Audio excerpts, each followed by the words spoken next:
Why so blurry? So what? Sure. I'm gonna throw some ham on that pan. Throw some ham on these.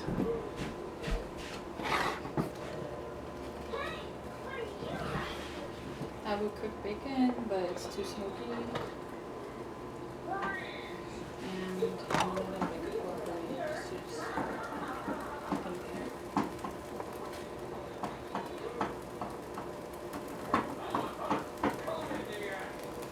This is Dabu 7. A heads up for everyone in New York, as we have the mayor there saying that a shelter in place is going to be coming within the next 48 hours. I would say it would be coming rather sooner than later, maybe within 24. We are witnessing the slow lockdown of this country left and right. We've warned about this. Far beyond the virus itself, it is the repercussions of this lockdown. The economy, the stores, jobs, everyday life, we've warned about it for weeks now. Now it's here. It's beginning. Hoping that everyone out there has a plan to implement it. There's a lot going on around this. The White House stating that they're seeking $850 billion in a rescue package where they're wanting to start sending money out to people in the next couple of weeks. They have pushed back the deadline for taxes to be filed 90 days. And as of right now, I would really suspect that we're going to see many areas go into lockdown after this. You see what's happening on the West Coast, the East Coast. This is where they usually begin with their stuff and work their way in. Hey. The same way. I expect this to happen in NYC, and then Jersey follow suit, and then like dominoes. I expect this to all start to go into effect. So this is something we're going to have to keep an eye on day by day. I'm covering multiple live streams throughout the week. D-Live! It's Talking D-Live. about this. This is Dabu 7. Make sure We have there's ourselves a replays down there situation below. here. Click on it, start from the beginning, even if a replay is We have on my page like it is now. ourselves Still start from the in beginning. New Virginia. Caught up to speed with today's action. But Monday, We Tuesday, have Thursday, the Friday, Dabu 9 p.m. 7 Eastern, D-Live. Live. You can find links below in the description. Links below. This is Dabu 7. We have links below. A situation on hand. This is a Dabu 7. Good morning and welcome to today. We are glad you're with us this morning, and we can show you right away this is not a normal morning as we right here on this show.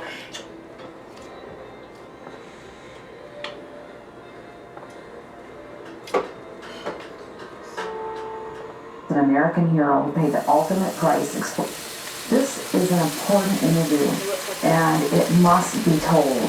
But before we get into this, I just posted Sherry Edwards' frequency update for COVID-19.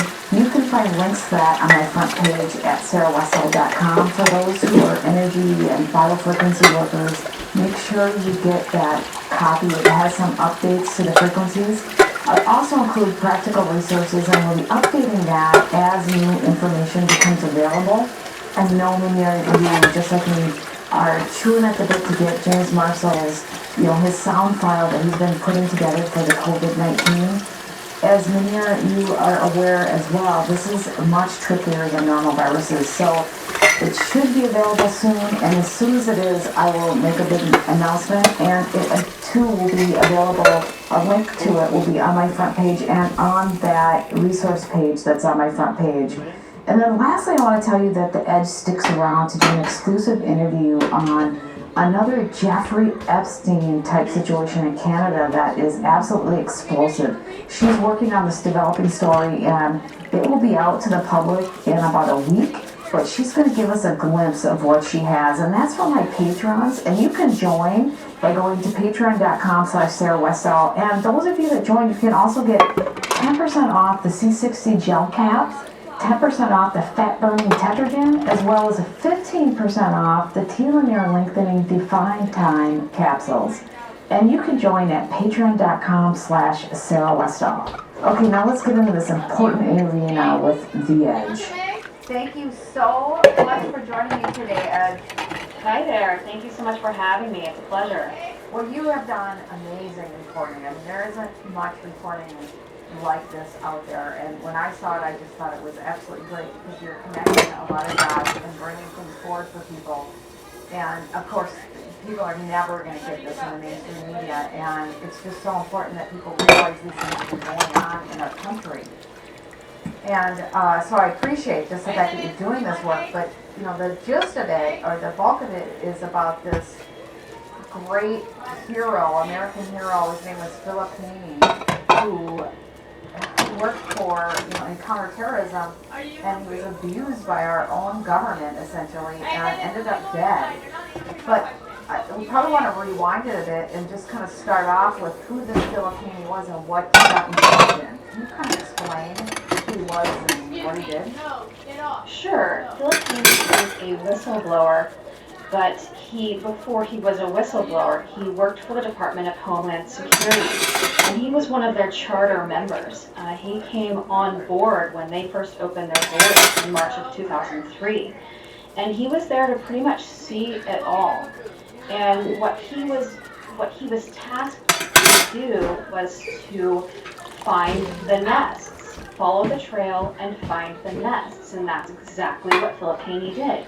He would devise lists, he would build out the networks, and that's how they would target individuals and organizations.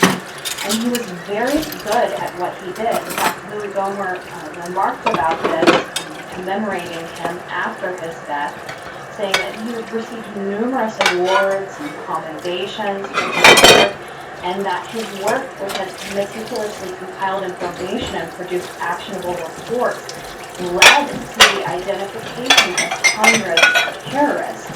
But what happened was we saw this dramatic shift when the Obama administration took control. And basically, they just completely shifted the policy at the DHS, where they were no longer associating certain terrorist individual groups or organizations with religious groups, making it much more difficult to connect the dots. And what Louis Gohmert, the way he had explained it, was that Philip Haney saw things that were a threat to this country. He said something, and he was severely punished for it, because apparently the Obama administration had some radical Islamic ties that they did not want anybody, including Philip Haney, to expose. So that was during his time at the DHS, and he was targeted. He was put under numerous investigations to intimidate him, silence him, and remove him. But he actually remained on for the remainder of his tenure until he retired, and he was there to see it all. Well, and let's talk about some of the stuff he saw and what their actions were to silence this information. I mean, they went as far as scrubbed this information. But let's talk about, well, first let's define what a terrorist is, because a lot of people believe that the whole notion of terrorists is made up. And so I think we need to define what that is. You know, the fact that there are extremist groups who, and extremist religious groups who they're purposely only learning from the Quran. They're not educated in any other way. And I actually believe that these groups are used for purposes. They're purposely brainwashed in a lot of cases, or there are just cultish type people. But can you talk about what these terrorist groups are? And it's even kind of more frightening when you realize that they were teaming up with the Mexican cartels and there's a bigger deal here. Sure, I do break down several different terrorist organizations in this report. The one I